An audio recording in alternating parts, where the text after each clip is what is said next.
I am Joshua, 29, and my own brother kicked me out onto the street at 2 a.m. after selling my only car to pay for his champagne.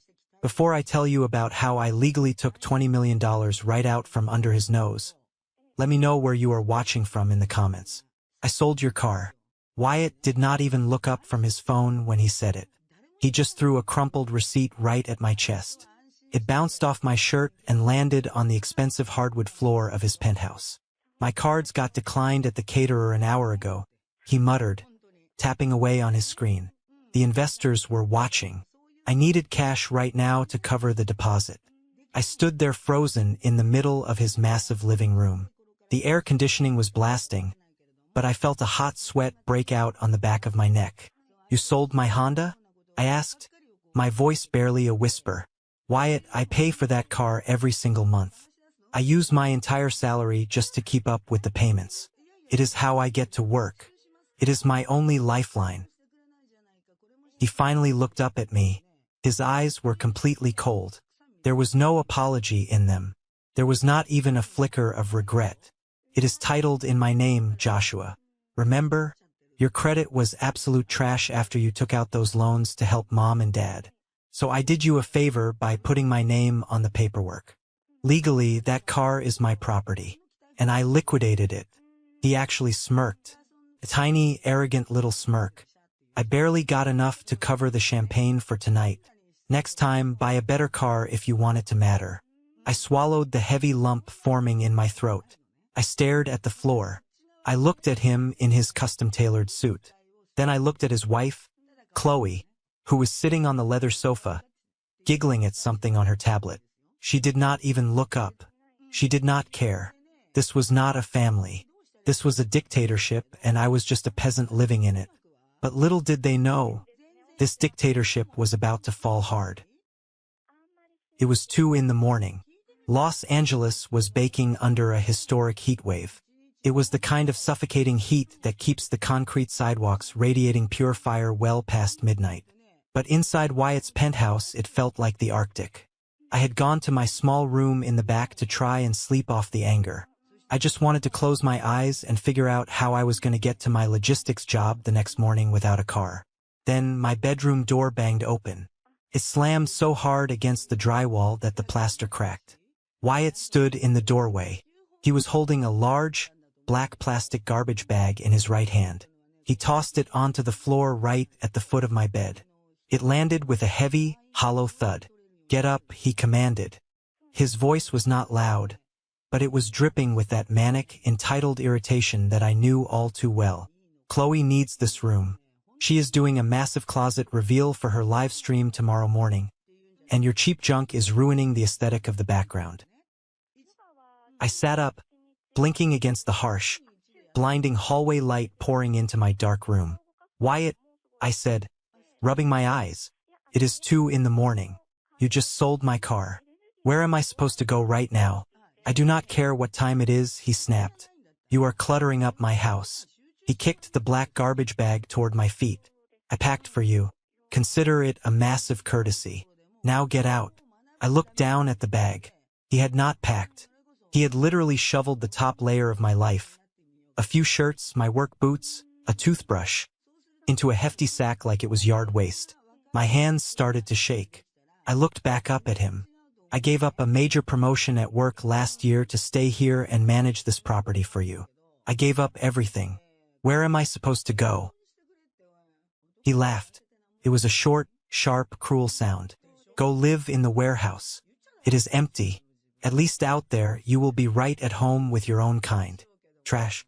He turned on his heel and walked away, leaving my door wide open. I sat there on the edge of the mattress for exactly 10 seconds. A younger version of me would have cried. A younger version of me would have run after him down the hallway, begging him to be reasonable. I would have promised to hide my things better. I would have apologized for simply existing in his space. But that version of me died tonight. That version of me evaporated into the dry Los Angeles air the exact moment he pawned my car keys for a few bottles of cheap champagne to impress people who did not even care about him. I did not say another word. I stood up. I pulled on my jeans. I laced up my heavy work boots. I reached down and picked up the garbage bag. It was light. Apparently, my entire value in this family weighed less than 20 pounds. I walked out of the room. I walked past the master bedroom, where I could hear Chloe inside loudly complaining to Wyatt about the ring light for her video. I walked past the massive marble kitchen island, where my Honda had been turned into empty, discarded bottles of booze. I walked out the heavy mahogany front door and let it click shut firmly behind me. The elevator ride down to the lobby took forever. When the glass doors finally slid open to the street, the heat hit me like a physical punch to the face. The air smelled of exhaust fumes, hot asphalt, and distant wildfire smoke. I hoisted the garbage bag over my shoulder. I had no car. I had no money for a cab. My credit cards were maxed out from paying Wyatt's bills. Transport was now limited to my own 2 feet. I started walking. It was a 3-mile hike through the darkest parts of the city to the industrial district. With every single step, the rhythm of my boots on the pavement beat a new pattern into my brain. I stopped thinking like a victim. I stopped thinking like a loving brother. I shifted my mind into the only mode that had ever kept me safe and sane: logistics. In my line of work, when a business partner breaches a contract this severely, you do not call customer service to complain. You do not ask for a refund. You secure your remaining assets. You cut your losses entirely, and you prepare for a hostile takeover. Wyatt thought he had just thrown me away like garbage. He did not realize he had just released me from the very last chain holding me back. The walk took over an hour. My shirt was completely soaked with sweat by the time I reached the industrial district. The pavement out here was cracked and uneven, radiating heat right through the thick rubber soles of my boots. Even at 3 in the morning, the air in this part of town tasted like diesel fuel and fine dust. I stood in front of the warehouse. It was not really a building anymore. It was more like a rotting brick tooth sitting in a mouthful of broken concrete.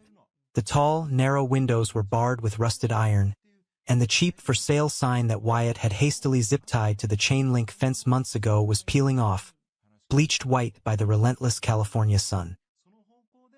I reached into my pocket and pulled out my keyring. I found the heavy, brass spare key. It was the only key I had left to my name. I unlocked the heavy padlock on the front gate. Then I walked up to the massive, corrugated metal rolling door. I grabbed the handle and shoved it upward. The metal groaned and shrieked, the sound echoing loudly down the completely empty street. I stepped inside. The heat in here was suffocating. It was somehow even hotter than outside. The air was thick, stagnant, and smelled intensely of old, rotting cardboard and deep neglect. I pulled out my phone and turned on the flashlight, sweeping the beam across the massive room. There were piles of actual garbage scattered around. Broken wooden pallets, industrial debris, and empty paint cans littered the cracked concrete floor. I walked over to the far corner, kicking aside a rusted pipe, and dropped my garbage bag. I sat down on it. For the first time in 10 years, I finally stopped moving. I stopped fixing things. I stopped running errands. And in that heavy, suffocating stillness, the bitter truth finally caught up to me. I sat there in the pitch dark and replayed the last decade of my life. For my entire adult life, I had been the silent, unpaid partner in a toxic business called Wyatt's Ego. Started small. When our parents suddenly stepped back from their business, everyone assumed it was a tragedy. We held a small gathering that felt more like a funeral for our family's independence. Wyatt immediately stepped up and took the lead.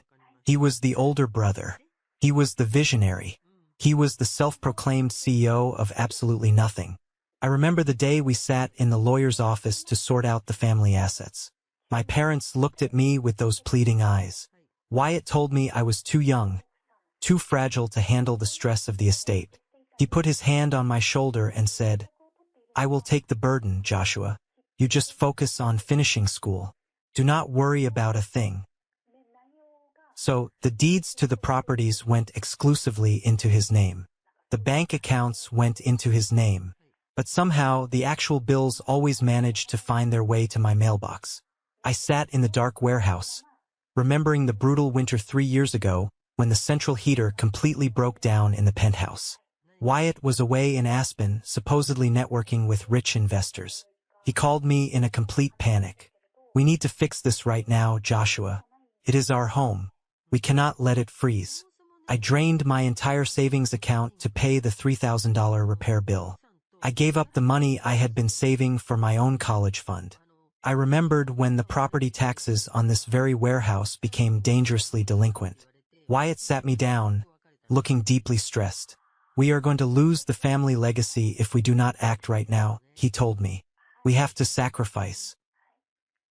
So I sacrificed. I worked double shifts. I used every dime of my salary to pay the county so Wyatt could keep his name on the deed. He loved using that word. We are building an empire. We are in this together. We need to tighten our belts. But tonight, sitting on the dirty concrete, wiping the sweat from my eyes, I realized the absolute truth. In a toxic family, "we" is the most dangerous word in the English dictionary. It is a linguistic trap designed to keep you broke and compliant. When there was a massive debt to pay, it was ours. When there was hard physical work to be done, it was a shared family obligation. But the second there was any profit, any ownership, any authority or credit to be taken, the "we" evaporated instantly. It became his. He sold my car because he genuinely believed he had the right to do it. He did not see it as stealing from his younger brother. He saw it as liquidating an asset that belonged to the corporation of Wyatt. I was never a brother. I was just an employee who had gotten a little too comfortable thinking he had human rights. He kept me poor on purpose so I would stay dependent on him. He engineered my financial desperation so that living in this rotting warehouse would feel like a mercy rather than a punishment. And the worst part, the absolute worst part that made my blood boil in the dark? My parents knew. I recently found out they were not struggling in some modest retirement home like they claimed. They were living in a luxury resort community in Florida. They were using a joint credit card that I was quietly paying off every single month. They allowed Wyatt to drain my life force because it meant they did not have to deal with his tantrums. My stolen inheritance wasn't just money. It was my youth, my peace of mind, and my future. I took a deep breath. The anger was hot and sharp in my chest, but I pushed it down. Anger is useless without a plan. I stood up and picked up my phone flashlight again. I needed to assess my surroundings. I needed to know exactly what I had to work with. I walked the perimeter of the warehouse. The walls were solid brick, though crumbling in places. The roof seemed intact, no visible water damage on the floor. As I walked, I thought about Wyatt. He called this place a massive burden. He constantly complained about it to his rich friends, calling it a rot that was dragging down his real estate portfolio. But as I swept the light over the empty corners and the thick layers of undisturbed dust, a very strange, very interesting thought occurred to me. Wyatt never came here. Not once. Wyatt was absolutely terrified of dirt. He was allergic to anything that even closely resembled manual labor. He treated this side of town like it was a radioactive zone. It was only useful to him as a tax write-off on a balance sheet. He had not set foot inside these brick walls in at least 5 years. Whenever something needed to be checked, he sent me. I walked over to the front gate and peered outside. Dawn was just starting to break, painting the smoggy Los Angeles sky in shades of bruised purple and dull orange. I saw a familiar figure walking down the street with a thermos in his hand. It was Luke, the night security guard who patrolled the adjacent factory lot. I had spoken to him a few times over the years when I came to check the perimeter locks. "Hey, Joshua," Luke called out, looking surprised to see me here so early. "You're up before the sun. Everything okay with the property?" "Just doing a deep audit, Luke," I replied, forcing a casual smile. "Hey, quick question. Have you ever seen my brother, Wyatt, around here?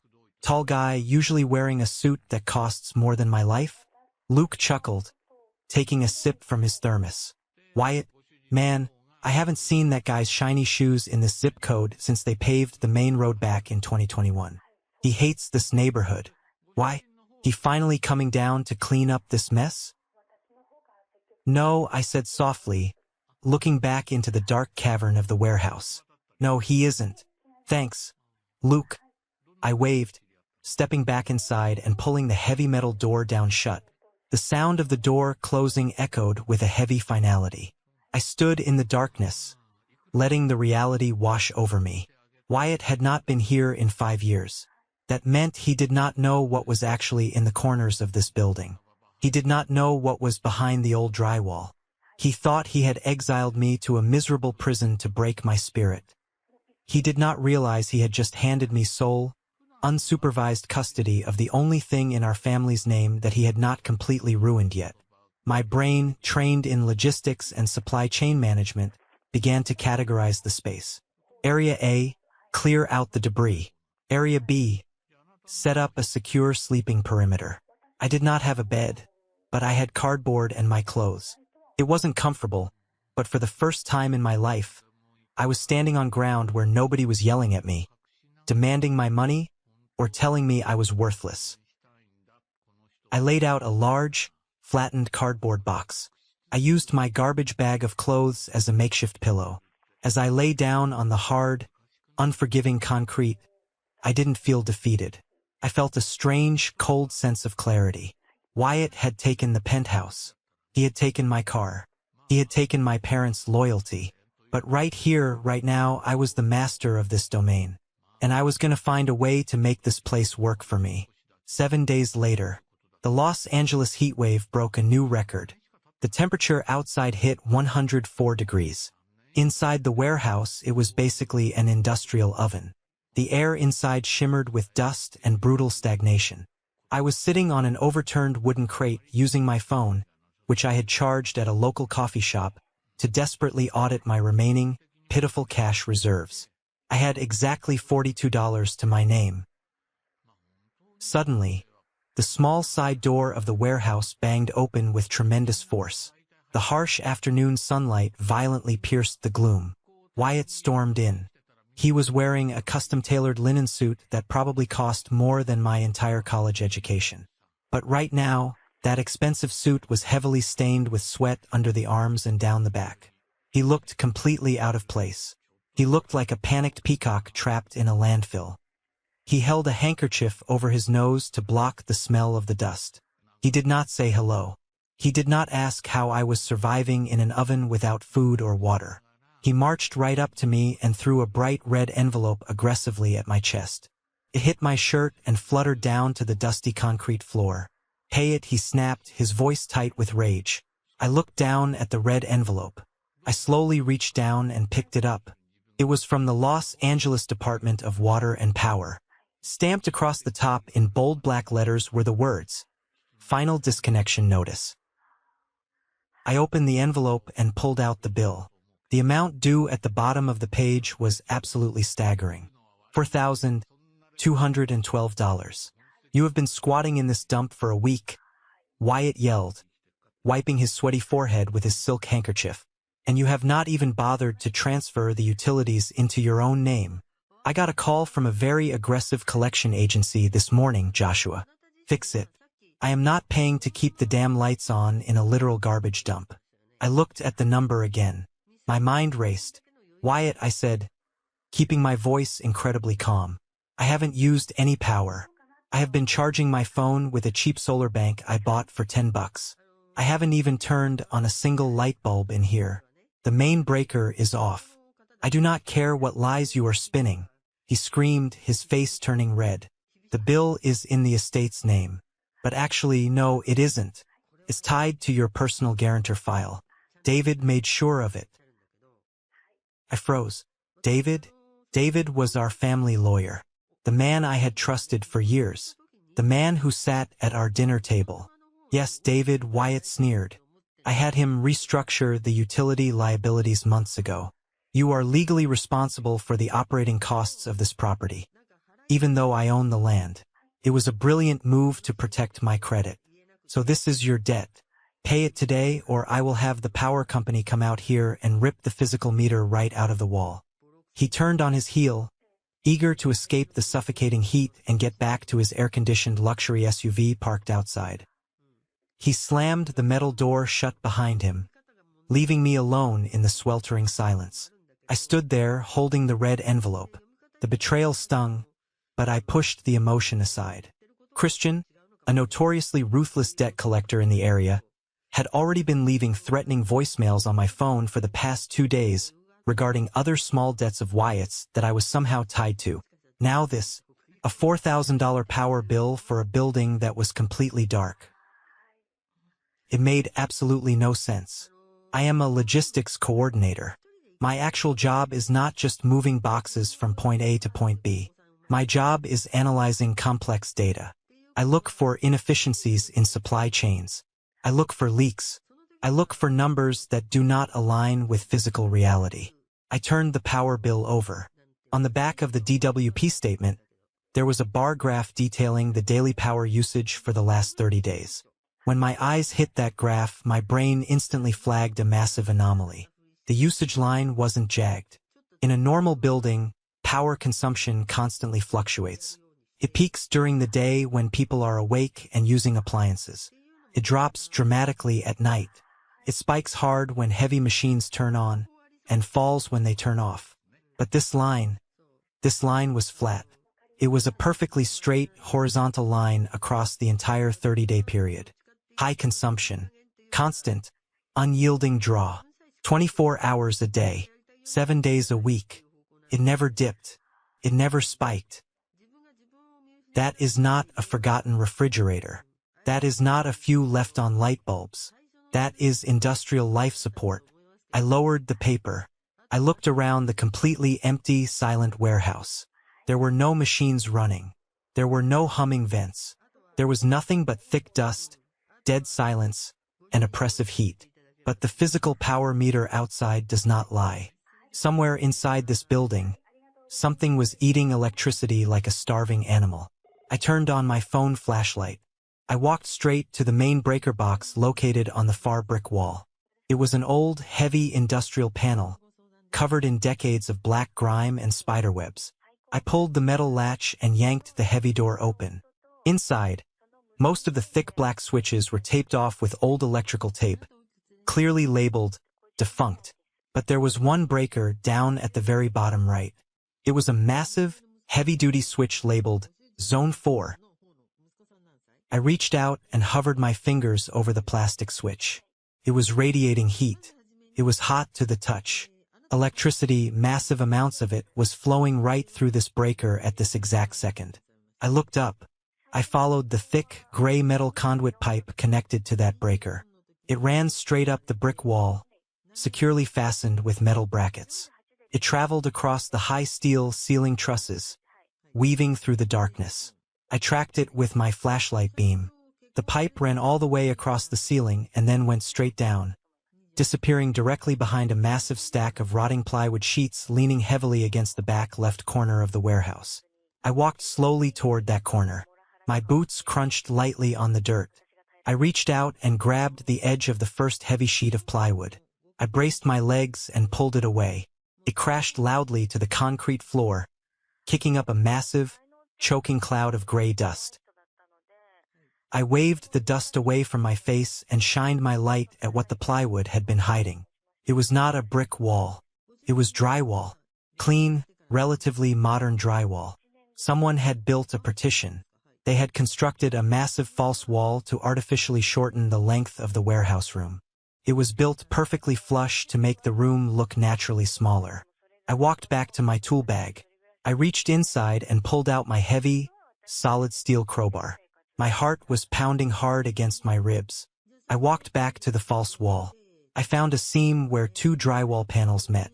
I jammed the sharp end of the crowbar deep into the seam, planted my boots, and pulled back with all my strength.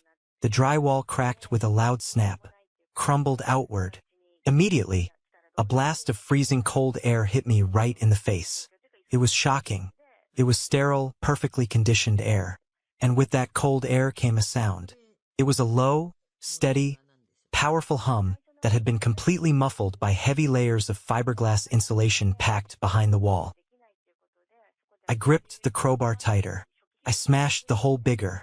I tore away chunks of drywall and pink insulation until the hole was large enough for me to step through. I clicked my flashlight to its brightest setting and stepped through the jagged hole. I stepped inside, and the cold air immediately gave me goosebumps. I was not looking at a forgotten storage closet. I was standing inside a state-of-the-art, climate-controlled vault. The space was massive, almost taking up a third of the entire building's actual footprint. It was pitch black in here, illuminated only by the constant, blinking green LED lights of massive, industrial-grade dehumidifiers and air conditioning units lining the walls. They were the source of the deep hum. They were the reason for the massive $4,000 power bill. I raised my flashlight. My hand was visibly shaking. The bright white beam cut through the pristine, dust-free darkness and hit something directly in the center of the room. It looked like a giant, clear plastic blister. It was a car capsule, an inflatable, heavy-duty storage bubble used by high-end collectors to preserve priceless vehicles in a perfect vacuum environment. And there wasn't just one. I moved the light to the left, then to the right. There were 4 of them, 4 massive, shimmering clear bubbles lined up in absolute military precision across the polished concrete floor. Couldn't breathe. I slowly walked to the first bubble on the far left. My flashlight beam danced over the elegant, sweeping curves of the metal inside. It was a massive, majestic vehicle. The chrome bumper caught the light and reflected it back like a mirror. It was a Rolls-Royce Phantom V. It was vintage, flawless, in a deep midnight blue that looked like dark glass. I stumbled back, my mind spinning. I moved to the next bubble. Red. Bright, aggressive, heart-stopping red. The low-slung hood, the iconic wire wheels. It was a Ferrari 250 GTO. Even I, someone who only drove a cheap Honda, knew what this was. This was automotive royalty. This was the kind of car billionaires fought over in secret rooms. I scrambled to the third bubble. A stunning, low-profile Lamborghini Miura, painted in a vibrant, flawless mustard yellow. The eyelashes around the headlights were perfect. And finally, the fourth bubble. A silver, sleek, perfectly preserved Porsche 356 Speedster. My heart felt like it was going to hammer its way right out of my chest. Wyatt had called this place a burden. He had called it a rotting tooth.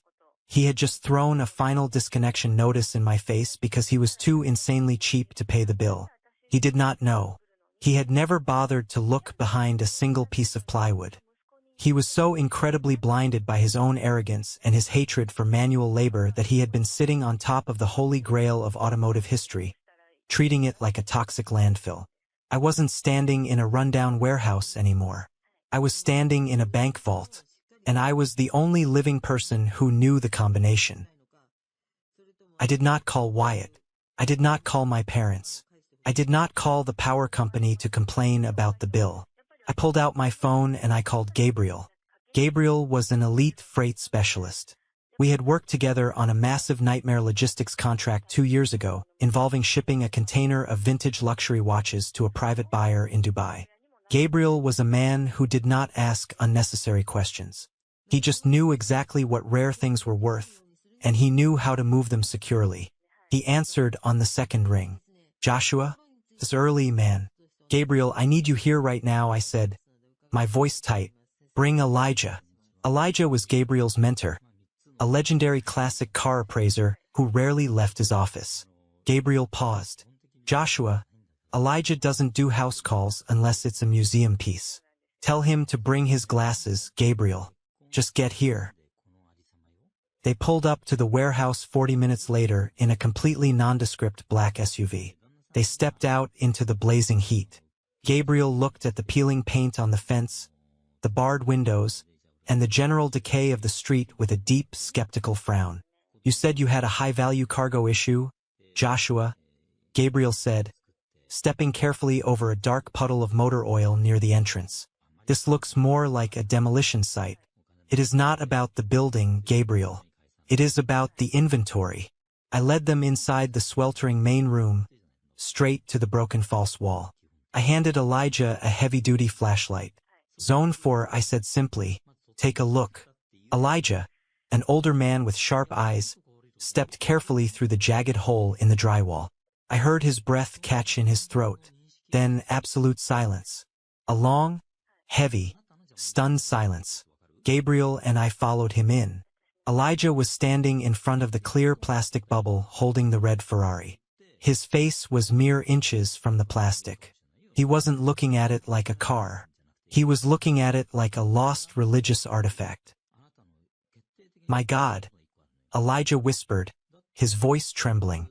"The chassis numbers, the interior stitching. Joshua, where did you find this?" He spent the next hour moving down the line. He checked VIN plates through the clear plastic. He inspected tire treads. He verified the factory paint codes on the Porsche and the Rolls-Royce. He was physically shaking. Finally, he walked back to me. He took off his glasses and wiped them on his shirt. He looked me dead in the eye. "Joshua, do you have any idea what you are standing on?" "I have a guess," I said. "But I need a number. A conservative number. If we liquidated this quietly right now to a private buyer network." Elijah took a deep breath. "Fast cash? $12 million. Easy." My stomach completely dropped out. 12 million. If we took our time, Gabriel chimed in, his eyes wide. If we marketed this as a legendary barn find collection, took it to a premier auction, 15 million. Maybe $20 million. $20 million. Just then, my phone buzzed in my pocket. I pulled it out. It was a text message from Wyatt. It read, "Dylan, the real estate agent, says he can get a buyer for the warehouse land today for $500,000. Covers my urgent debts. Get your trash out by tomorrow, or the bulldozers will bury you with it." Wyatt was selling the land for $500,000 to pay off his own stupid debts. He was about to throw away $20 million because he was too lazy to look behind a sheet of drywall. Gabriel looked at me, realizing who owned the building. "Does the owner know?" "The owner," I said, staring at the text message, "thinks this vault is filled with hazardous industrial waste, and I am going to help him take out the trash." I texted Wyatt back. "Meet me at the warehouse at 3 p.m. Bring David the lawyer. We need to finalize the land sale and handle the debris inside." At exactly 3 p.m., Wyatt's luxury SUV pulled up. He stepped out, already looking violently annoyed. David, our slick family lawyer, followed him, clutching a leather briefcase. "Make this fast, Joshua," Wyatt snapped, waving away the dust from his face. "Chloe has a reservation at Nobu at 5, and I am not smelling like a dumpster for dinner. Dylan has the buyer ready to wire the $500,000 for the dirt. Are you packed?" I stood near the front gate, looking defeated. "I am, but we have a massive problem, Wyatt." I led them inside, keeping them near the front door, far away from the false wall in the back. I pointed to the massive piles of broken pallets, rusted metal pipes, and rotting cardboard. "The buyer's inspector came by an hour ago." I lied smoothly, keeping my face deadpan. "He saw the chemical barrels in the back. He said the city will classify this entire interior as hazardous commercial waste. If you sell the land as is with this inside, the city will hit you with a $50,000 environmental penalty fine before the escrow even clears." Wyatt's face drained of color. "50,000? I don't have 50,000. The debt collector is already freezing my accounts." "David, is this true?" David frowned, adjusting his tie. "The city is very strict on industrial waste, Wyatt. If Joshua is right about the inspector, this could delay the sale by months." Wyatt paced furiously. "I need that $500,000 today. This is a disaster. You were supposed to manage this place, Joshua. You worthless." "I can fix it," I interrupted loudly. Wyatt stopped and glared at me. "How?" "I will take on the liability," I said, looking down at my dirty boots to hide my eyes. "I have a friend with a commercial dumping license. He will haul everything out of here tonight. It will cost me a few grand, but I will do it." Wyatt narrowed his eyes. "Why would you do that for me?" "Because," I said, looking up at him, playing the pathetic younger brother perfectly, "I need a clean break. But my friend won't touch the stuff unless he has legal ownership of the scrap. He recycles it. To protect you from the city fines, you need to sign a waiver legally transferring ownership of absolutely all physical contents inside these four walls to me. Not the land, just the contents, the trash. Once it's legally mine, I haul it, I take the fine risk, and you sell the clean land to Dylan's buyer tomorrow morning." Wyatt looked at David. Do it, Wyatt ordered. Draft it right now. David pulled a laptop from his briefcase, resting it on a dirty crate. He typed rapidly. Within 10 minutes, he printed a single-page document from a portable printer in his car. He handed it to Wyatt. It transfers all physical property, inventory, materials, and contents currently housed within the structure located at this address to Joshua, David explained. It legally defines the contents as salvage and waste. You retain the land deed. Wyatt snatched the pen. He didn't even read the paragraph. He was so panicked about losing his $500,000 payout, and so unbelievably arrogant to think I was just a stupid garbage man saving his skin, that he signed his name with a furious flourish. He shoved the paper into my chest. You are an idiot, Joshua, he sneered, straightening his suit jacket. Enjoy your garbage. Do not ever call me again. We are done. He turned and walked out the door. David followed. They got into the SUV and drove away, leaving me standing alone in the heat. I looked down at the piece of paper in my hand. It had his signature. It had David's notary stamp. It was legally binding. I didn't just own the trash. I owned the Rolls-Royce. I owned the Ferrari. I owned the $20 million secret. This is a moment that changed everything, when I finally regained control of my life. Thank you for your patience in getting this far. You are amazing. Please like the video and leave a comment below to let me know you've been with me. This will not only help more people find this story, but also let me know that my experiences are meaningful to someone. Your support is the biggest motivation for me to continue sharing the rest of this journey. The moment Wyatt's taillights disappeared around the corner, I pulled out my phone and dialed Gabriel again. It is done, I told him, staring at the signed legal document in my hand. Bring the trucks. Gabriel did not waste a single second. At exactly midnight, the industrial street outside the warehouse was completely locked down.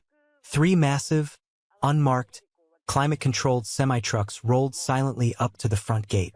Gabriel had brought an entire specialized crew of professional automotive handlers. They were dressed in dark clothes, moving with absolute military precision. I rolled up the massive front door of the warehouse. The crew moved inside, carrying heavy-duty portable ramps and thick moving blankets. We walked straight to the back, past the piles of literal garbage to the false wall. We tore down the rest of the drywall, fully exposing the gleaming vault. It took them 4 agonizing hours to safely deflate the preservation bubbles and carefully winch the incredibly rare cars onto the specialized transport beds. Every time the heavy chains clanked, I held my breath, terrified that Wyatt might suddenly realize his mistake and drive back. But he didn't. He was probably sitting in a fancy restaurant, drinking champagne, celebrating the fact that he was about to sell the land for $500,000, convinced he had completely outsmarted me. By 4:30 a.m., the vault was completely empty. The Rolls-Royce, the Ferrari, the Lamborghini, and the Porsche were gone, secured safely in Gabriel's highly classified storage facility on the other side of the state. I stood alone in the center of the warehouse.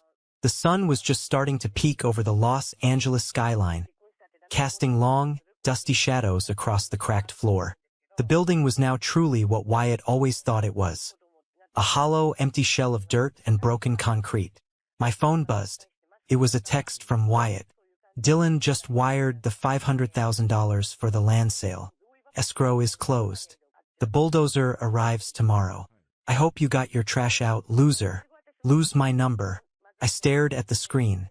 I didn't feel angry anymore. I didn't feel sad. I felt an overwhelming wave of cold, absolute peace. The game was over and I had won. I replied with a simple thumbs-up emoji and put my phone away. 3 days later, I was sitting in a high-end, leatherback chair inside the executive office of Sotheby's auction house in Beverly Hills. Across the heavy oak desk sat Carter, the senior director of Classic Automotive Acquisitions. Carter slid a thick, premium-bound appraisal folder across the desk toward me. The official authentication is complete, Joshua, he said, his voice laced with deep respect. The provenance is flawless. The Ferrari alone is going to shatter records. Our conservative estimate for the entire collection at the upcoming Geneva auction is $22 million. I nodded slowly. Thank you, Carter. I walked out of the office and sat in my newly purchased, reliable truck parked outside. I opened my laptop. It was time. I drafted a single email. I attached the scanned, legally binding contract that Wyatt had signed, transferring all contents of the warehouse to me. Then, I attached the official Sotheby's appraisal document detailing the $22 million valuation of the 4 cars found inside the building. I added Wyatt to the recipient list. I added my parents, who were sitting comfortably in their Florida resort, paying for drinks with a credit card I had just permanently canceled. And finally, I added David the lawyer, the man who had drafted the very contract that ruined them. I didn't write a long, emotional paragraph. I didn't demand an apology. I just typed one single sentence in the body of the email. Thank you for letting me take out the trash. I hit send. I didn't have to wait long. Exactly 4 minutes later, my phone began to ring wildly. It was Wyatt. I watched his name flash on the screen. The picture of him in his expensive suit, smiling arrogantly, lit up the glass. I let it ring. It stopped, then immediately started ringing again. Then came the texts. Joshua, what is this? Is this a joke? Answer the phone. You stole from me. David says the contract is binding. I will kill you. I turned the phone off, tossed it onto the passenger seat, and put the truck in gear. The storm was finally over. The truth had exploded in their faces, and there was absolutely nothing they could do to put the pieces back together. Wyatt had traded a $22 million dynasty for a few bottles of champagne and a quick land sale. He had played himself, and I was finally free. 1 exactly year has passed since that sweltering morning when I watched Wyatt's luxury SUV drive away from the warehouse. A lot can happen in 365 days when you are no longer carrying the dead weight of a toxic family on your back. Let me take you back to the Sotheby's auction in Geneva, Switzerland. I didn't go in person. I watched it live via a secure satellite feed sitting in Carter's plush Beverly Hills office. The room was dead silent except for the crisp, British accent of the auctioneer coming through the high-end speakers.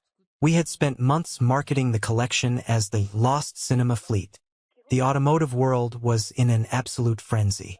Rumors had been swirling for decades about the exact location of that specific Ferrari 250 GTO. Finding it perfectly preserved in an inflatable bubble behind a false drywall partition in Los Angeles was the kind of story billionaires aggressively opened their checkbooks for. When the Ferrari finally rolled onto the brightly lit stage, the bidding war was ferocious. It was entirely between a tech magnate from Seattle and a private collector from Dubai. The numbers climbed so fast it made my vision blur. 10 million, 15 million, teen. It finally hammered down at a staggering $21 million. Just for that one car. The Rolls-Royce and the Lamborghini brought in another combined $8 million. I kept the silver Porsche 356 Speedster. I couldn't bring myself to sell it. It was a reminder, a beautiful, perfectly engineered reminder that the greatest treasures are often hidden in the places people are too arrogant to look. With the auction funds securely wired into a newly established trust, I made my moves. I did not buy a penthouse. I did not buy expensive champagne or custom linen suits. I used the money to buy the exact logistics firm where I had been working 80-hour weeks just a year prior. I walked into the main office on a Tuesday morning, not as the guy who sacrificed his promotion to help his brother, but as the sole majority shareholder. The look on my former boss's face when I signed the acquisition paperwork was priceless. Then, I bought back my grandparents' old house in Pasadena. It was a modest, beautiful craftsman home with a wide front porch and a huge oak tree in the front yard.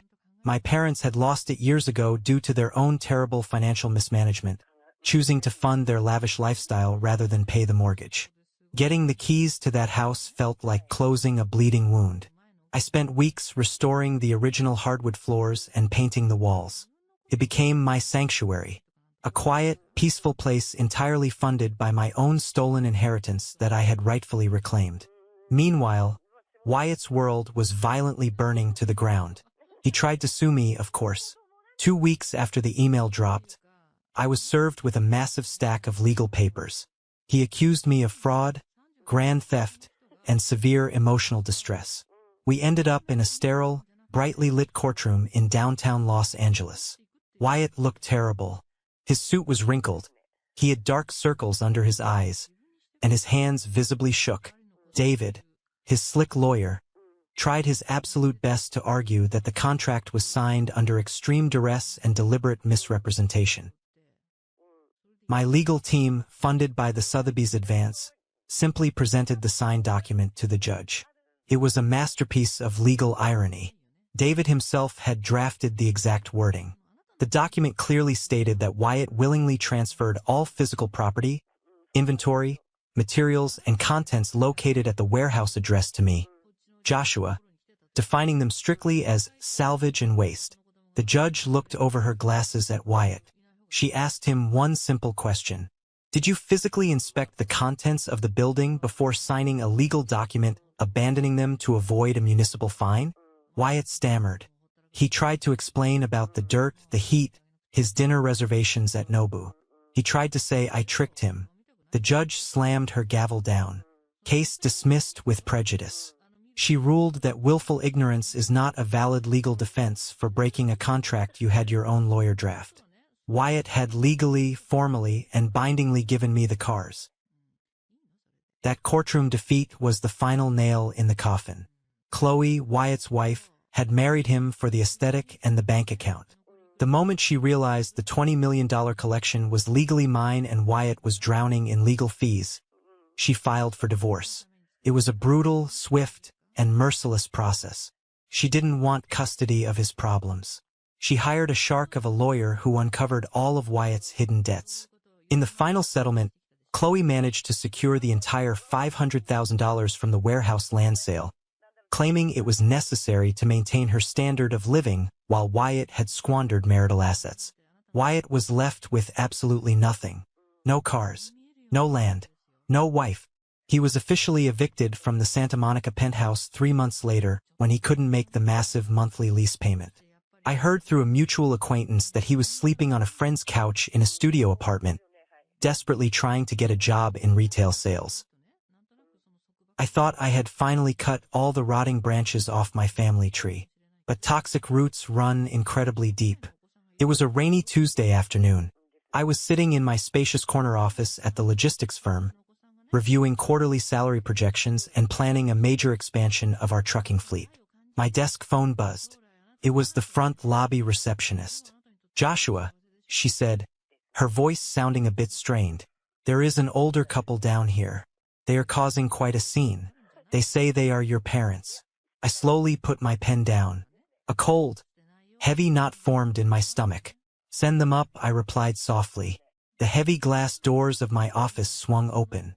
Matthew and Sarah walked in.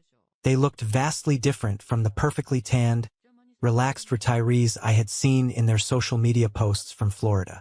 My father's shoulders were slumped, and his expensive golf shirt looked faded. My mother looked frantic, clutching a cheap faux-leather handbag. They had flown all the way back to California because the joint credit card they had been using to fund their country club lifestyle had finally bounced. I had closed that account the exact same day the Ferrari was loaded onto Gabriel's transport truck.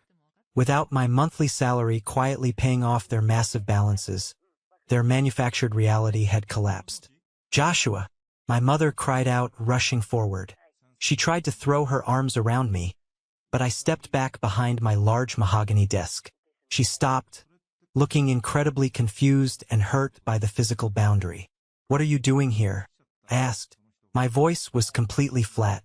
There was no anger left in it, just a profound, heavy emptiness. We need your help, son, my father said, stepping forward. He tried to put on that old, authoritative voice he used when I was a kid, but it cracked. Everything is a disaster. Wyatt is completely ruined. He has no money for food. He lost the apartment, and our bank accounts are frozen.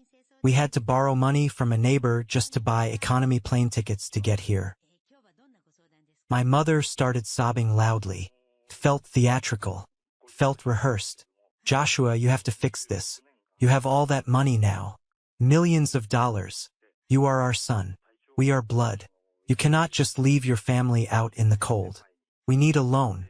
Just a small loan to get Wyatt back on his feet and pay off our resort fees. Maybe $1 million. It is nothing to you now. I looked at them. I really looked at them. These were the people who stood by and watched Wyatt financially abuse me for a decade. These were the people who told me to give up my college fund so Wyatt could fix his heater. These were the people who treated my independence, my very existence, like a burden. I reached into my desk drawer. I pulled out a thick manila folder. I tossed it onto the center of the desk. It landed with a loud slap. Do you know what this is? I asked them. They stared at the folder, silent. This is a complete, itemized ledger of every single dollar I spent keeping this family afloat over the last 10 years. I said, tapping the folder with my index finger. Every utility bill, every property tax payment for the warehouse, every single credit card payment for your Florida vacations. It totals over $300,000 of my own hard-earned salary. Money I bled for while Wyatt drank champagne and called me trash. Joshua, that is in the past, my father pleaded, raising his hands. We made mistakes, but we are a family. We have to forgive. Forgive? I let out a short, hollow laugh. You didn't come here for forgiveness. You came here because the ATM machine finally changed its PIN. When Wyatt threw me out of the house at 2 in the morning, where were you? When I called you from the street, begging for a place to stay, you let it go to voicemail. My mother covered her face with her hands. Wyatt was under a lot of stress. He didn't mean it. He meant every single word. I shot back, my voice finally rising, echoing off the glass walls of the office. He told me to go live in the warehouse because I belonged with the garbage. He sold my car. He tried to saddle me with a $4,000 power bill while he was secretly trying to sell the land out from under me. I walked around the desk and stood directly in front of them. They instinctively shrank back. I am not your bank, I said, my voice dropping to a dangerous, icy whisper. I am not Wyatt's safety net. I am exactly what you all raised me to be. I am the guy who cleans up the messes.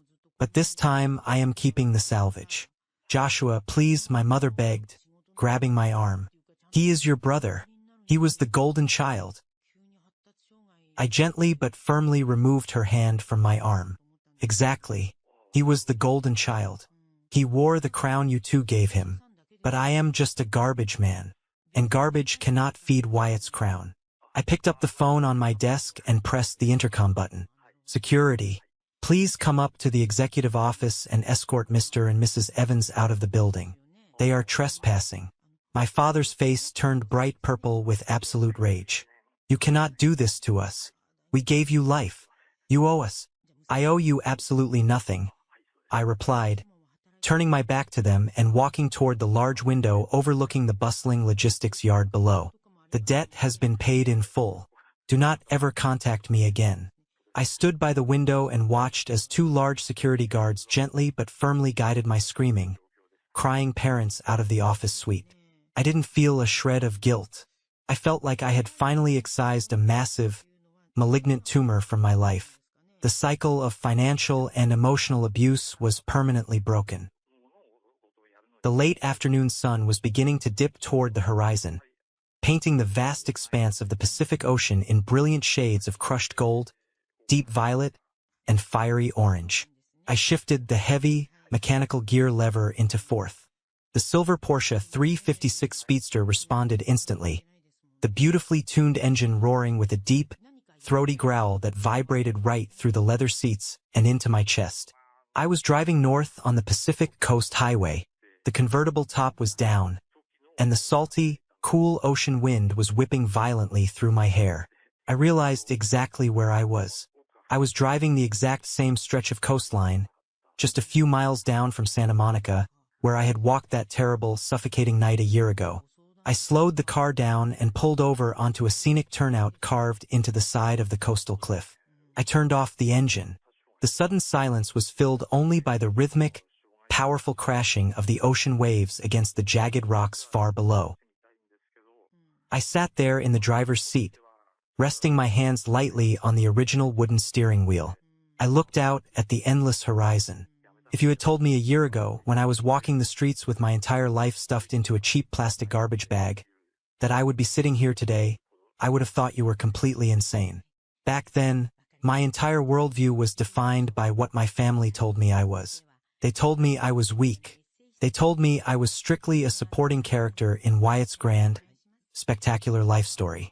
They made me believe that my only real value was my ability to absorb their stress, pay their debts, and quietly disappear into the background.